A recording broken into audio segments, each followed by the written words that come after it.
Hello guys, hello everyone. तो आप लोग कैसे आए हो? सब अच्छे ही होंगे। तो आज मैं लटकन बना के तैयार की हूँ जो बहुत ही ब्यूटीफुल है और नया डिज़ाइन भी है। इसके लिए मैंने 4 फोल्ड कपड़ा ली हूँ जिसकी लेंथ 17 इंच है। इसे राउंड शेप देते हुए कटिंग कर लेना है।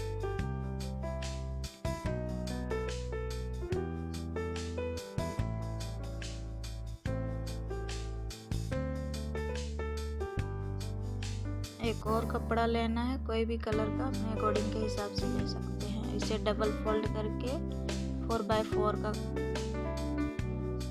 कटिंग कर लेना है। नाप के दोनों तरफ से बराबर होना चाहिए ताकि लटकन बन के अच्छी से तैयार हो जाए। जब तक मैं कटिंग कर रही तब तक वीडियो को लाइक कर दीजिएगा और शेयर कर दीजिएगा। और चैनल में नए हो तो चैनल को सब्सक्राइब कर लीजिएगा।